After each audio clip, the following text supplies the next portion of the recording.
Job സ്റ്റേഷന്റെ ഉദ്ഘാടനത്തിൽ നമ്മൾ ലഭ്യമാക്കുന്നതിനും അതുപോലെ തന്നെ അവിടുത്തെ വിവരങ്ങൾ ക്രോഡീകരിക്കുന്നതിനും ഇതിന്റെ കാര്യങ്ങൾ ഒക്കെ നടത്തിപ്പിനുമായിട്ട് നമുക്ക് ലോക്കൽ പരിശീലനം നടത്താൻ സാധിച്ചിട്ടില്ല.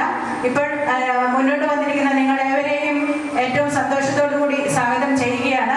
നമ്മളെ സംബന്ധിച്ചിടത്തോളം നമ്മുടെ സംസ്ഥാനം എന്ന് പറയുന്നത് വൈജ്ഞാനികമായി വളരെയധികം മുന്നോട്ട് നിൽക്കുന്ന ഒരു സംസ്ഥാനമാണ്. അപ്പം നമ്മുടെ വിജ്ഞാനശേഷിയെ തൊഴിൽ ശേഷിയാക്കി മാറ്റിക്കൊണ്ട് ഒരു വിജ്ഞാന സമ്പദ്ഘടനയിലേക്ക് ഉയർത്തുക എന്നുള്ള ഒരു മഹത്തായ ലക്ഷ്യമാണ് ഇതിന് പിന്നിലുള്ളത്. അപ്പൊ അതിന്റെ ഭാഗമായിട്ട് സംസ്ഥാന സർക്കാർ KKEM കേരള നോളജ് ഇക്കണോമിക്സ് അതിന്റെ കീഴിൽ DWMS digital work management system എന്ന പേരിൽ ഒരു ഡിജിറ്റൽ പ്ലാറ്റ്ഫോം ആരംഭിച്ചുകൊണ്ട് അതിലൂടെ നമ്മുടെ നാട്ടിലെ അഭ്യസ്തവിദ്യരായിട്ടുള്ള മുഴുവൻ ആളുകളെയും തൊഴിൽ രജിസ്ട്രേഷൻ നടത്തുന്നതിനുള്ള നടപടികളും ഒക്കെയാണ് സ്വീകരിക്കുന്നത്. അപ്പം DWMS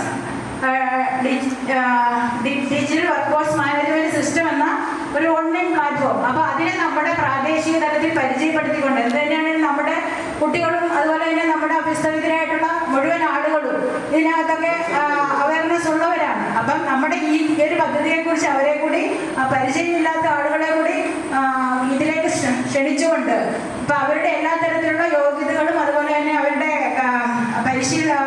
പരിചയങ്ങളും എല്ലാം അത് എന്തൊക്കെയാണ് അവരുടെ കഴിവുകൾ അതെല്ലാം തന്നെ അതിനകത്ത് ഉൾപ്പെടുത്തിക്കൊണ്ട് അവർക്ക് പ്രാപ്യമായിട്ട് തൊഴിലുകളിലേക്ക് ഇപ്പം തന്നെ നമ്മുടെ കൂടെ രജിസ്റ്റർ ചെയ്തിട്ടുണ്ട്.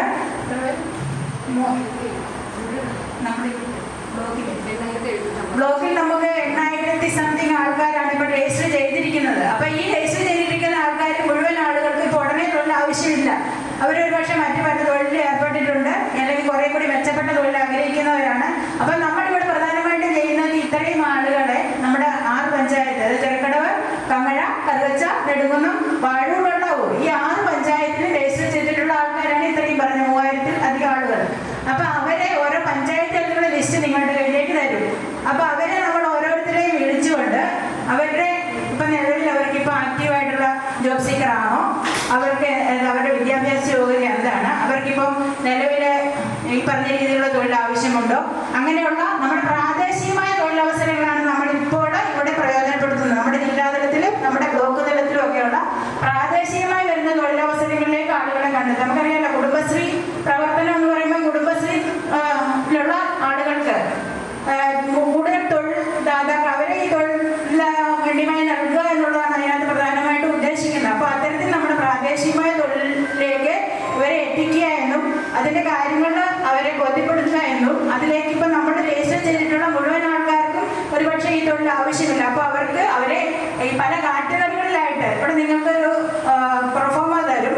ആ രീതിയിലൂടെ അതെങ്ങനെയാണെന്ന് ഇവിടെ പരിചയപ്പെടുത്തും. ആ തരത്തിൽ നമ്മളവരെ പല കാറ്റഗറികളിലേക്ക് കൊണ്ടുവന്നുകൊണ്ട് ഏറ്റവും ഉടനെ തൊഴിൽ ആവശ്യമുള്ള അർജന്റ് ജോബ് സീക്കേഴ്സിനെ കണ്ടെത്തി നൽകുക എന്നുള്ളതാണ് നമ്മുടെ ഇപ്പം എല്ലാവരുമാരുടെ പ്രധാന ലക്ഷ്യം. അപ്പം ഇതിനെ സംബന്ധിച്ച് കൂടുതൽ ആശങ്കപ്പെടേണ്ട കാര്യമൊന്നുമില്ല. നമ്മളിവിടെ അതെങ്ങനെയാണെന്ന് ഇപ്പോൾ സാറ് പറഞ്ഞു തരും. നമ്മുടെ 2 റിസോഴ്സ് പേഴ്സൺമാരിവിടെ ഉണ്ട്. നമ്മുടെ ഇപ്പോൾ ക്ലാസ് എടുക്കുന്നത് ഇലായുടെ റിസോഴ്സ് പേഴ്സണും അതുപോലെ വിജ്ഞാന കേരളത്തിൻ്റെ ഈ റിസോഴ്സ് പേഴ്സണുമായിട്ടുള്ള അബ്ദുൾ റഹീം സാറാണ്. അതുപോലെ തന്നെ നമ്മുടെ ബ്ലോക്കിലെ റിസോഴ്സ് പേഴ്സൺ ശ്രീകുമാർ സാർ എത്തിയിട്ടുണ്ട്. ഇവരൊക്കെ തന്നെ ഇതിൻ്റെ മുഖ്യധാര പ്രവർത്തകരാണ്. പിന്നെ നമ്മുടെ ഗീതുണ്ട്, കണ്ണനുണ്ട്. ഇവരെല്ലാവരും നിങ്ങളെ സഹായിക്കാൻ വേണ്ടി അതുപോലെ തന്നെ നമ്മുടെ ബ്ലോക്ക് ടീമുണ്ട്. ഞാൻ ഉൾപ്പെടുന്ന സൈസാർ ഉൾപ്പെടുന്ന ഇവിടുത്തെ മറ്റ് സന്നദ്ധ പ്രവർത്തകർ ഉൾപ്പെടുന്ന ഒരു ടീമുണ്ട്. എല്ലാവരുടെയും സഹായം നമുക്കൊരു കൂട്ടായി നിന്നുകൊണ്ട് നമ്മുടെ ഈ ലക്ഷ്യം നമ്മുടെ തൊഴിലന്വേഷകരായിട്ടുള്ള മുഴുവൻ അന്വേഷകർക്കും അവർക്ക് തൊഴിൽ നൽകുക എന്നുള്ള മഹത്തായ ലക്ഷ്യം. അതായത് ഇപ്പം ഏതാണ്ട് 50,000-ഓളം തൊഴിൽ അവസരങ്ങളുണ്ട്. സെപ്റ്റംബറോടുകൂടി 1 ലക്ഷം പേർക്ക് തൊഴിൽ നൽകുക എന്ന ലക്ഷ്യമായി മുന്നോട്ട് പോവുകയാണ്. അപ്പം ഈ സംരംഭം ഏറ്റവും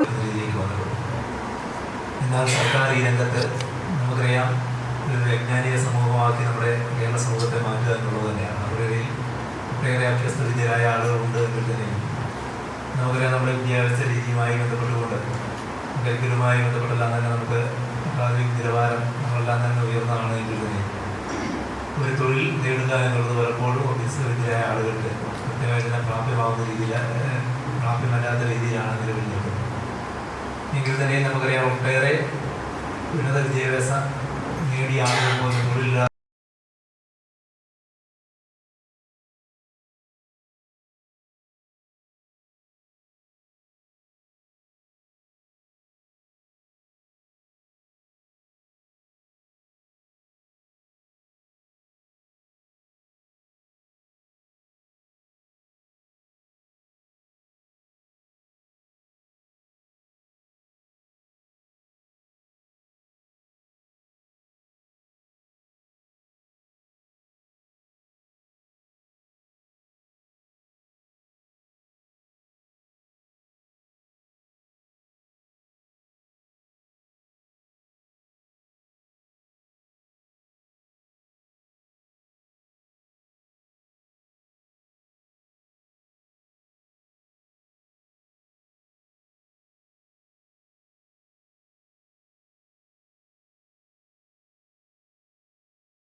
ചോദിച്ചോ ഒന്ന്